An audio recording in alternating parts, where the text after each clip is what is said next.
Hello दोस्तों, मैं श्रद्धा उपाध्याय और आप सभी कैसे हैं? आई होप सब हंस रहे हैं, मुस्कुरा रहे हैं, पढ़ रहे हैं। हम आज देखेंगे जेनेटिक्स के नेक्स्ट क्वेश्चन जो भी आपके एग्जाम्स में पूछे गए हैं। आज हम उस पर काम करेंगे, ठीक है। और ये सारे क्वेश्चन आप सॉल्व करते चलिए क्योंकि इससे आपको बहुत बेनिफिट होगी। ये सारे वही क्वेश्चन हैं जो आपके पुराने एग्जाम्स में पूछे गए हैं। आपको बुक उठाने की जरूरत नहीं पड़ेगी, आप इस क्वेश्चन को बार बार प्रैक्टिस करिए, ठीक है। और आपको एक जानकारी देनी थी कि आपकी ऑनलाइन न्यू बैचेस स्टार्ट होने वाली हैं, ठीक है। 20 फेब से 20 जनवरी से 20 फरवरी से आपकी जो ऑनलाइन न्यू बैचेस हैं वो स्टार्ट होंगी। तो आप जुड़िए उससे और पढ़ाई अपना स्टार्ट करिए, ठीक है। ये आपको जानकारी देनी थी मुझे। और बाकी आप हम क्वेश्चन की तरफ चलेंगे और मैं आपको बताना चाहूंगी कि हमने जो भी पढ़ा था बायोमोलिक्यूल्स में थ्योरी में, उसके आगे हम क्लासेस लेंगे कल। और उससे रिलेटेड जो भी क्वेश्चन होंगे फिर हम उसको भी देखेंगे। और ये जेनेटिक्स, फिर हम जेनेटिक्स पर आ जाएंगे और जेनेटिक्स की थ्योरी पढ़ेंगे। फिलहाल आप क्वेश्चन देख लीजिए। कभी कभी ऐसा होता है कि क्वेश्चंस को हमें पहले देख लेना चाहिए कि किस प्रकार के क्वेश्चन पूछे जा रहे हैं आपके एग्जाम्स में, उसके अनुसार हम थियरी को पढ़ते हैं तो ज्यादा बेनिफिट होता है, ठीक है। तो हम क्वेश्चन की तरफ आगे बढ़ेंगे और देखते हैं क्या क्वेश्चन क्या कहता है। पहला तो इसमें पहला क्वेश्चन है आपका, genes are mainly made up of होगा। ये मिस प्रिंट हो गई यहां पे देखिए एरो लगा के। Genes are mainly made up of, ठीक है। Genes are mainly made up of, जीन्स मुख्यतः बने होते हैं। चारों ऑप्शन देखेंगे हम इसमें, डीएनए से, आरएनए से, लिपिड और प्रोटीन से, प्रोटीन से केवल। तो किससे बने होते हैं आप बताइए। तो जीन्स जो होते हैं ये डीएनए से बने होते हैं, ठीक। जीन्स जो होता है वो डीएनए से बना होता है। जीन्स डीएनए का छोटा छोटा पार्ट होता है, ठीक है। ये डीएनए का छोटा छोटा पार्ट होता है जीन्स, ठीक है। और ये कई न्यूक्लियोटाइड या पॉलीन्यूक्लियोटाइड के बने होते हैं। ये न्यूक्लियोटाइड जीन्स जो हैं ये न्यूक्लियोटाइड या पॉली न्यूक्लियोटाइड के बने होते हैं। न्यूक्लियोटाइड या पॉलीन्यूक्लियोटाइड के ये बने होते हैं, ठीक है। प्रत्येक न्यूक्लियोटाइड में 3 छोटे अणु होते हैं, ठीक है। प्रत्येक न्यूक्लियोटाइड में 3 छोटे अणु होते हैं जिसमें पहला है आपका इसमें नाइट्रोजनस बेस, ठीक है। और शुगर, पेंटोज शर्करा और फॉस्फेट। इसमें हो जाएगा नाइट्रोजनस बेस, पेंटोज शुगर, तीसरा हो जाएगा फॉस्फेट, ठीक है। तो आप देखिए जीन्स जो है ये होते हैं डीएनए के छोटे छोटे पार्ट। ये बने होते हैं न्यूक्लियोटाइड या पॉलीन्यूक्लियोटाइड के। न्यूक्लियोटाइड में 3 अणु होते हैं, ठीक है, जिसको बोलते हैं पहला नाइट्रोजनस बेस, दूसरे को बोलेंगे पेंटोज शुगर, तीसरे को बोलेंगे फॉस्फेट, ठीक है। तो ये आप ध्यान से देखिए, ये आपको पता होना चाहिए क्योंकि इससे फिर क्वेश्चन घुमाकर पूछेगा और आगे शायद क्वेश्चन आएगा भी अभी। तो आप इसको ध्यान में रखिए, ठीक है। न्यूक्लियोटाइड या पॉलीन्यूक्लियोटाइड, इसके 3 अणु होते हैं, नाइट्रोजनस बेस, पेंटोज शुगर और फॉस्फेट, ठीक है। ये क्लियर हो गया आपको। अब हम नेक्स्ट क्वेश्चन की तरफ चलेंगे। जीन्स आर मेड बाय, ठीक है। जीन्स आर मेड बाय, जीन्स बने होते हैं हिस्टोन के, लाइपोप्रोटीन से, हाइड्रोकार्बन से और पॉलीन्यूक्लियोटाइड से। बताइए जीन्स किससे बने होते हैं। जस्ट इसके पहले हमने देखा ये होते हैं पॉलीन्यूक्लियोटाइड, पॉलीन्यूक्लियोटाइड, इसमें 3 होते हैं, पेंटोज शुगर, ठीक है। पॉलीन्यूक्लियोटाइड में पेंटोज शुगर, नाइट्रोजनस बेस और फॉस्फेट, ये तीनों होते हैं, ठीक। तो ये हमने देखा। तो ये जो हमने पहले क्वेश्चन में ये लिखा है तीनों, यही पॉलीन्यूक्लियो, मैंने बोला था कि नेक्स्ट क्वेश्चन ही आएगा घुमा करके। तो polynucleotide, genes are made up of polynucleotide, ठीक है, याद रखिए इसको। नेक्स्ट क्वेश्चन हम देखते हैं, the term gene refers to, gene शब्द का अभिप्राय है, क्या अभिप्राय है? हम इसमें ऑप्शन देखेंगे, sequence of amino acids in protein, protein में अमीनो अम्लों की तरतीब, ठीक है। अ लिंकेज ग्रुप, लिंकेज समूह, a part of RNA, RNA का एक भाग, अ पोर्शन ऑफ डीएनए, डीएनए का एक भाग। तो आपको ये याद हो गया होगा, इसका आंसर होगा अ पोर्शन ऑफ डीएनए, ठीक है। A portion of DNA, genes शब्द का अभिप्राय है अ पोर्शन ऑफ डीएनए, ठीक है। इसमें हमने बताया कि जीन्स क्या होते हैं, डीएनए के छोटे छोटे खंड होते हैं, छोटे छोटे खंड होते हैं जीन्स, ठीक है। और बाकी हमने आपको बता ही दिया, पॉलीन्यूक्लियोटाइड या न्यूक्लियोटाइड, इसके 3 अणु होते हैं, नाइट्रोजनस बेस, पेंटोज शुगर और फॉस्फेट, ये अभी आपको रट गया होगा, ठीक है। अब हम नेक्स्ट क्वेश्चन देखते हैं, एडिनोसिन इज अ, एडिनोसिन है, चारों ऑप्शन हम देख लेते हैं इसमें, नाइट्रोजनस ऑर्गेनिक बेस, नाइट्रोजनी कार्बनिक क्षार, राइबोन्यूक्लियोसाइड, राइबोन्यूक्लियोसाइड, ठीक है, राइबोन्यूक्लियोटाइड और डीऑक्सी न्यूक्लियोटाइड। एडिनोसिन है डीऑक्सी राइबोन्यूक्लियोटाइड, ठीक है। राइबोन्यूक्लियोटाइड, राइबोन्यूक्लियोटाइड है और डीऑक्सी राइबोन्यूक्लियोटाइड है और राइबोन्यूक्लियोसाइड। तो क्या है बताइए, ये है आपका राइबोन्यूक्लियोसाइड, ठीक है, राइबोन्यूक्लियोसाइड। एडेनोसिन राइबोन्यूक्लियोसाइड है, ठीक है। कैसे राइबोन्यूक्लियोसाइड है? न्यूक्लियोसाइड पेंटोज शर्करा तथा नाइट्रोजनस क्षार से मिलकर बना होता है, नाइट्रोजनस बेस से, हमने बताया। न्यूक्लियोसाइड जो है, इसमें एडिनोसिन एक राइबोन्यूक्लियोसाइड है, ठीक है, राइबोन्यूक्लियोसाइड है। और यह राइबोज शर्करा तथा एडेनिन नाइट्रोजनी क्षार व्युत्पन्न होता है, ओके। अतः इसे राइबोन्यूक्लियोसाइड कहते हैं, ठीक है। और इसमें एक फॉस्फेट समूह के जुड़ जाने से एक राइबोन्यूक्लियोटाइड का निर्माण होता है। ये राइबोन्यूक्लियोटाइड कब बनता है? अभी ये राइबोन्यूक्लियोसाइड है। ये राइबोन्यूक्लियोटाइड देखिए,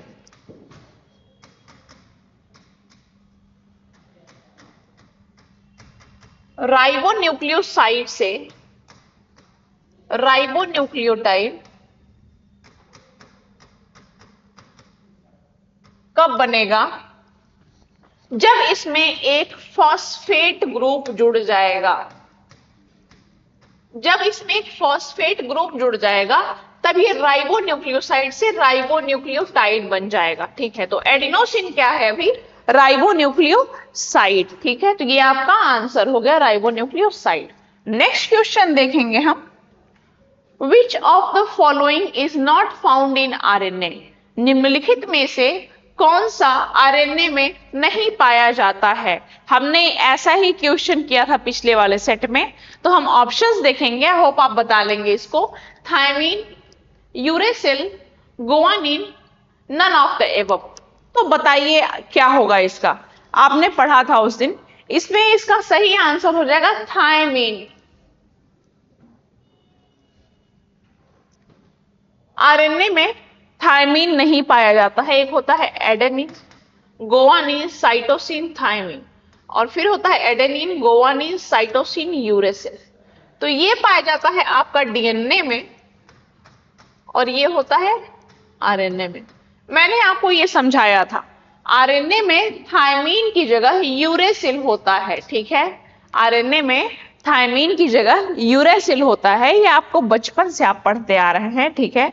थायमीन एक नाइट्रोजनस बेस है जो केवल डीएनए में पाया जाता है, क्योंकि यह राइबोज शर्करा से नहीं जुड़ता है। ठीक है, यह राइबोज शर्करा से नहीं जुड़ता है थायमिन, इसलिए यह केवल डीएनए में पाया जाता है। ठीक, इसी प्रकार यूरेसिल केवल आरएनए में पाई जाती है। ठीक है, यूरेसिल केवल आरएनए में ही पाई जाती है और थायमिन केवल डीएनए में पाई जाती है, क्योंकि थायमिन जो है राइबोज शर्करा से नहीं जुड़ती है। ठीक है,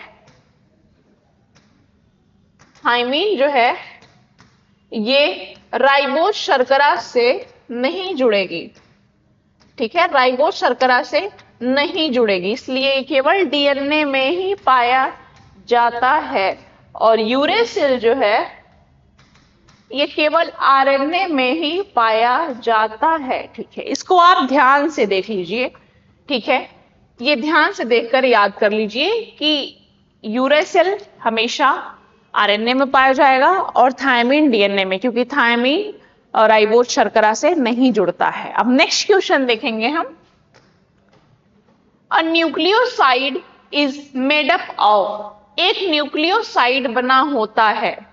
ऑप्शन देखेंगे चारों, phosphate group plus pentose sugar plus nitrogenous base. Pentose sugar, nitrogenous base, nitrogenous base और phosphate group, none of the above. तो बताइए किससे मिलकर बना होता है? तो जो न्यूक्लियोसाइड होता है ये बना होता है पेंटोज शुगर और नाइट्रोजनस बेस से। ठीक है, ये बना होता है आपका pentose sugar plus nitrogenous base. ठीक है, इसी से मिलकर ये बना होता है। ठीक, बाकी मैंने आपको पहले समझा ही दिया, एक्सप्लेन ही कर दिया सारा, तो यहाँ एक्सप्लेन करने की जरूरत नहीं है। तो यहाँ आप देख लीजिए केवल पेंटोज शुगर और नाइट्रोजनस बेस से मिलकर बना होता है। ठीक है, अब नेक्स्ट क्वेश्चन देखेंगे। After transcription the DNA molecule, अनुलेखन के बाद डीएनए अणु। ठीक है, ऑप्शन देख लेंगे चारों। डिसइंटीग्रेट्स, नष्ट हो जाता है। मूव इनटू साइटोप्लाज्म, कोशिका द्रव्य में चला जाता है। रेप्लिकेट्स इटसेल्फ, स्वतः द्विगुणित हो जाता है। Reassociates to form its original structure, अपनी प्रारंभिक संरचना में बदल जाता है। तो इसका सही आंसर क्या होगा आप बताइए? सही आंसर आप बताइए इसका क्या होगा? कि ये जो है री associate it's form its original structure, प्रारंभिक संरचना में बदल जाता है। ठीक है, आफ्टर ट्रांसक्रिप्शन ये प्रारंभिक संरचना में बदल जाता है, मतलब डीएनए से आरएनए के निर्माण की प्रक्रिया ट्रांसक्रिप्शन कहलाती है। जब डीएनए से आरएनए बनता है, ठीक है, जब डीएनए से आरएनए बनेगा तो ये कहलाएगा ट्रांसक्रिप्शन। ठीक है,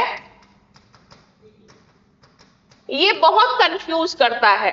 ठीक है, ट्रांसक्रिप्शन, ट्रांसलेशन, डुप्लीकेशन, ये बहुत कंफ्यूज करता है। तो आप यहां ध्यान से क्लियर करते चलेंगे कि जब डीएनए से आरएनए का निर्माण होता है तो यहाँ पे ट्रांसक्रिप्शन होता है। ठीक है, ट्रांसक्रिप्शन होता है और यह केंद्रक में तथा प्रोकैरियोट्स में कोशिका द्रव्य में होती है। ठीक है, केंद्रक में या प्रोकैरियोट्स में ये आपका कोशिका द्रव्य में होता है। ट्रांसक्रिप्शन प्रक्रिया के दौरान द्विसूत्री डीएनए एक सूत्री डीएनए में परिवर्तित हो जाती है। ठीक है, इसमें जब ट्रांसक्रिप्शन होता है तो जो डबल हेलिकल स्ट्रक्चर होता है डीएनए का वो सिंगल हेलिकल स्ट्रक्चर में कन्वर्ट हो जाता है। ठीक, जो कि ट्रांसक्रिप्शन पूर्ण होने के बाद पुनः द्विसूत्री संरचना में परिवर्तित हो जाता है, जबकि नया बना आरएनए कोशिका द्रव्य में चला जाता है। ठीक है, तो आफ्टर ट्रांसक्रिप्शन ये फिर से जो है डीएनए जो सिंगल हेलिकल स्ट्रक्चर में होता है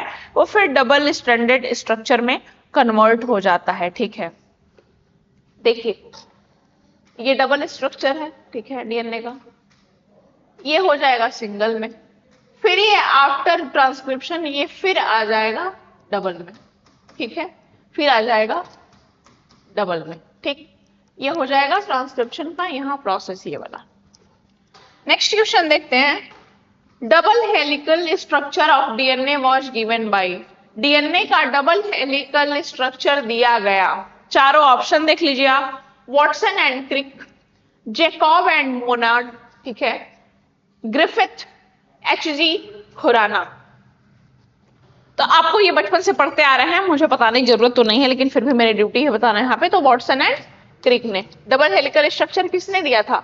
वॉटसन एवं क्रिक ने, ठीक है, डबल हेलिकल स्ट्रक्चर दिया था वॉटसन एंड क्रिक ने। यहाँ पे डबल हेलिकल स्ट्रक्चर जो यहाँ पे इन्होंने दिया था 1950 में, इन वॉटसन और क्रिक ने डबल हेलिकल स्ट्रक्चर दिया था, ठीक है, डीएनए का। नेक्स्ट देखते हैं, synthesis of DNA is called, DNA के संश्लेषण को कहा जाता है, क्या कहा जाता है? चारों ऑप्शन देखिए, रेप्लिकेशन, प्रतिकृत, ट्रांसक्रिप्शन प्रतिलेखन, और ट्रांसलेशन अनुवाद, एमिनेशन संशोधन, ठीक है, क्या कहा जाता है बताइए? ऑप्शन देख के बताइए अब क्या कहा जाता है इसको।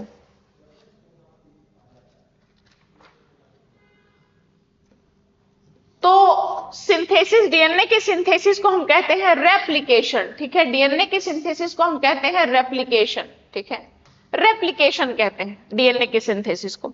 इसमें क्या होता है कि डीएनए से डीएनए के निर्माण को की प्रक्रिया हम डुप्लीकेशन कहते हैं, ठीक है, डीएनए से डीएनए के निर्माण को हम डुप्लीकेशन कहते हैं या रेप्लिकेशन। रेप्लिकेशन को जो है देखिए, रेप्लिकेशन को जो है हम डुप्लीकेशन भी कहते हैं, ठीक है, रेप्लिकेशन को हम डुप्लीकेशन भी कहते हैं। ये कब होता है? जब डीएनए से डीएनए का निर्माण होता है, तब होता है। जब डीएनए से डीएनए का निर्माण होता है तब हम कहते हैं डुप्लीकेशन या रेप्लिकेशन, ठीक है। अब हम नेक्स्ट क्वेश्चन देखेंगे, DNA polymerase is related with, DNA polymerase का संबंध है, किससे है डीएनए पॉलीमरेज का संबंध? डीएनए डुप्लीकेशन से, ठीक है, डीएनए के द्विगुणन से, डीएनए डुप्लीकेशन, आरएनए डुप्लीकेशन से, आरएनए के द्विगुणन से, ट्रांसक्रिप्शन से, प्रोटीन सिंथेसिस से, प्रोटीन के संश्लेषण से। तो डीएनए पॉलीमरेज का संबंध किससे है ये हमको बताइए। डीएनए पॉलीमरेज का संबंध जो है डीएनए डुप्लीकेशन से है, ठीक है, डीएनए के द्विगुणन से है डीएनए पॉलीमरेज का संबंध, ठीक है। डीएनए पॉलीमरेज का संबंध किससे है? डीएनए रेप्लिकेशन कोशिका में ये हेल्प करती है, ठीक है, एस फेज में जब इसका डुप्लीकेशन होता है तो डीएनए पॉलीमरेज एंजाइम ही हेल्प करती है। तो डीएनए पॉलीमरेज जो है ये डुप्लीकेशन से संबंधित है, ठीक है। नेक्स्ट क्वेश्चन है आपका, a cross between hybrid and either of any parent is called, hybrid और किसी भी माता पिता के बीच क्रॉस को कहा जाता है, क्या कहा जाता है? Test cross, reciprocal cross, monohybrid cross, more than one of the above, उपयुक्त में से एक से अधिक, या उपयुक्त में से कोई नहीं, नन ऑफ द एबव। तो इसका सही आंसर होगा नन ऑफ द एबव, क्योंकि ये प्रोसेस जो होता है हाइब्रिड या जो आइदर ऑफ एनी पेरेंट्स बाद ऐसे माता पिता में जो क्रॉस होती है उसको हम बोलते हैं बैक क्रॉस।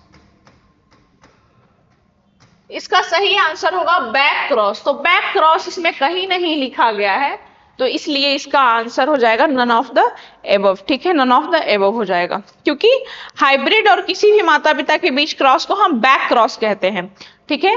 हाइब्रिड और होमोजाइगस रिसेसिव माता पिता के बीच क्रॉस को टेस्ट क्रॉस कहते हैं, ठीक है, रिसेसिव जब होता है तो हम आगे पढ़ेंगे तो हम आपको समझाएंगे। बाकी ये जान लीजिए इसका आंसर होगा बैक क्रॉस, बैक क्रॉस इसमें कहीं नहीं है। Which of these amino acids must be present in the diet? निम्न में से कौन सा अमीनो अम्ल भोजन में अवश्य उपस्थित होता है? तो ऑप्शन देख लीजिए आप, वेलिन, ग्लाइसिन, एलेनिन और सेरीन। तो बताइए इसमें से क्या सही आंसर होगा इसका? इसका सही आंसर क्या होगा बताइए, ठीक है, वेलिन होगा कि ग्लाइसिन होगा कि एलेनिन होगा, क्या होगा? तो इसका सही आंसर हो जाएगा आपका वेलिन, ठीक है, सही आंसर होगा वेलिन। मैंने आपको बताया था कि एक ट्रिक याद करने का, VIP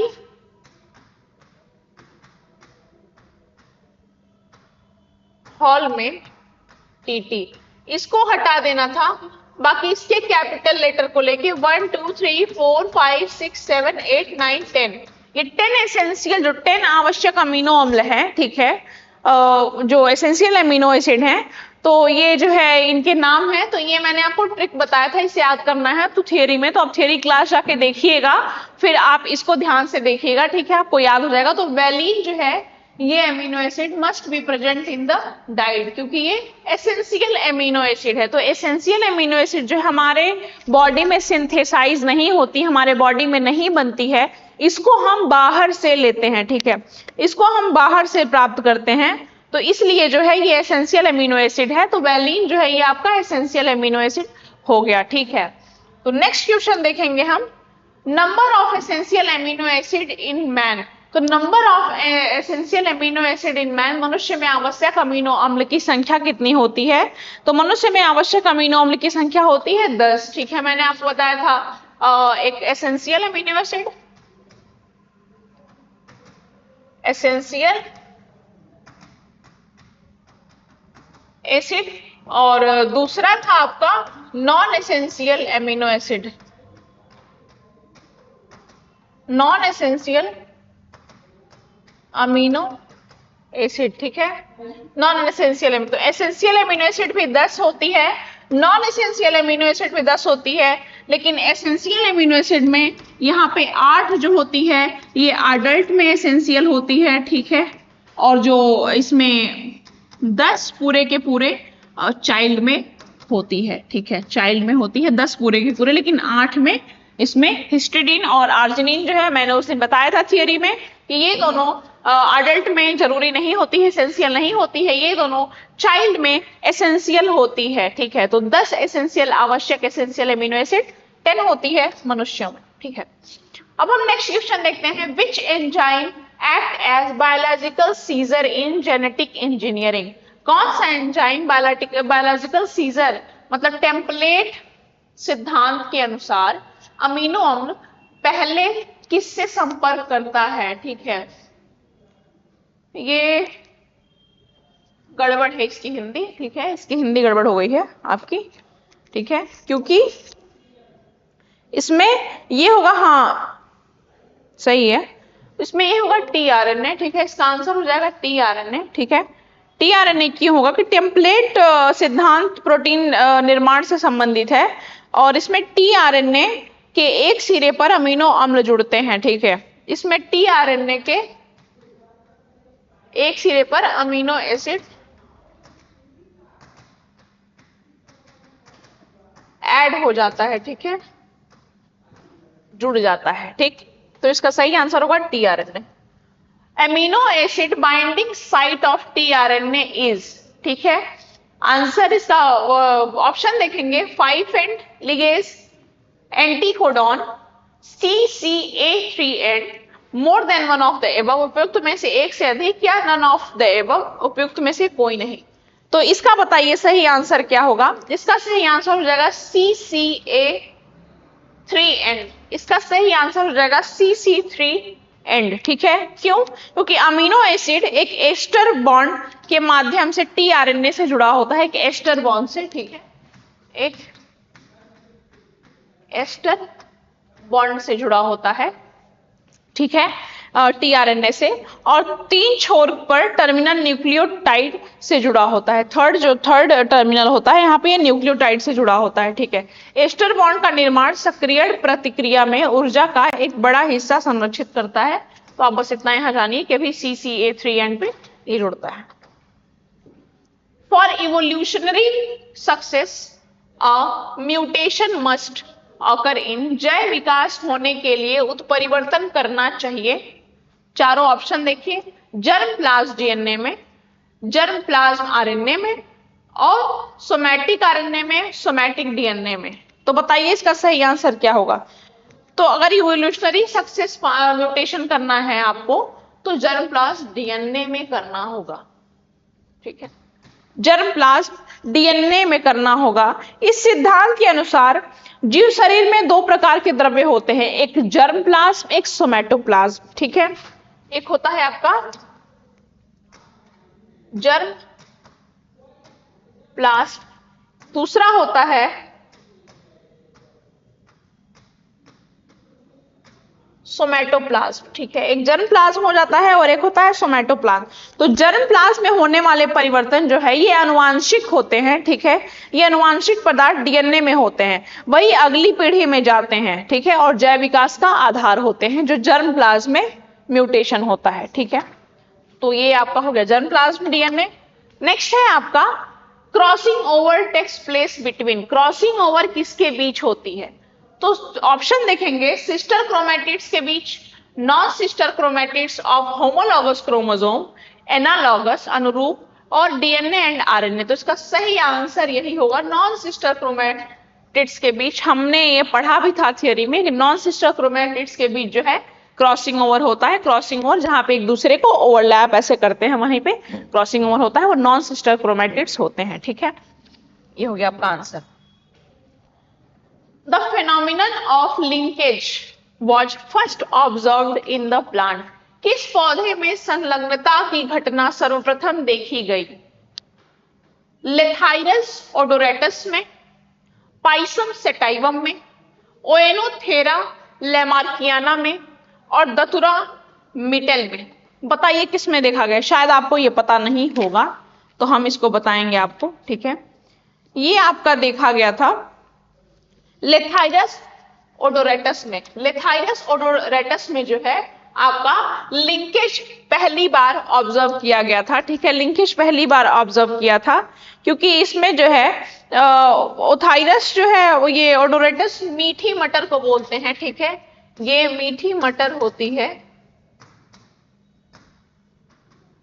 मीठी मटर होती है, ठीक है। ये आपकी मीठी मटर होती है लेथाइरस ओडोरेटस, और इसमें लिंकेज जो है पहली बार देखा गया था, ठीक है। अब हम देखेंगे नेक्स्ट क्वेश्चन आपका, विच कैंसर इज, कैंसर है। चार ऑप्शन है, अनकंट्रोल्ड माइटोटिक सेल डिवीजन, अनियंत्रित समसूत्री विभाजन, अनकंट्रोल्ड मियोटिक सेल डिवीजन, अनियंत्रित अर्धसूत्री विभाजन, बोथ ए एंड बी, और नन ऑफ द अबव। तो अनकंट्रोल्ड माइटोटिक डिवीजन, ठीक है। मियोटिक डिवीजन नहीं, माइटोटिक डिवीजन जो है अनकंट्रोल, जब सिर्फ सेल की ग्रोथ होती है, एक सेल से एक सेल से दो हो जाएगा, दो से चार हो जाएगा, ये वाला जो अनकंट्रोल माइटोटिक डिवीजन होता है वही कैंसर कॉज करता है। कैंसर क्या होता है कि अनकंट्रोल्ड डिवीजन या अनकंट्रोल्ड ग्रोथ ऑफ सेल, ठीक है। Last one, which of the following is known as oncogene. Oncogene क्या होता है? ये चारों ऑप्शन देखेंगे हम, promoter gene, jumping gene, inducer gene, cancer causing gene. सही आंसर हो जाएगा ऑन्कोजीन को हम बोलते हैं, ठीक है। ऑन्कोजीन बोलते हैं हम, कैंसर कॉजिंग जीन को हम बोलते हैं ऑन्कोजीन, ठीक है। कैंसर कॉजिंग जीन को हम बोलते हैं ऑन्कोजीन, और ये आपका जीन्स प्रोटोऑन्कोजीन से विकसित होते हैं, ठीक है। प्रोटोऑन्कोजीन से ये विकसित होते हैं, प्रोटोऑन्कोजीन से ये विकसित होते हैं, ठीक है। और ये सामान्य कोशिका का कैंसर की कोशिकाओं में परिवर्तन को कार्सिनोजेनेसिस कहलाता है। जब एक नॉर्मल सेल कैंसर सेल में बदल जाता है तो इसको बोलते हैं कार्सिनोजेनेसिस बोलते हैं इसको, ठीक है। तो ऑन्कोजीन हमें याद रखिएगा, जहां भी वर्ड आएगा ऑन्कोजीन समझ लीजिएगा ये कैंसर से रिलेटेड है, कैंसर कॉजिंग जीन है, ठीक है। ये हो गया आपके सारे क्वेश्चंस, और आपका एक न्यू ऑनलाइन बैच शुरू हो रहा है, ठीक है।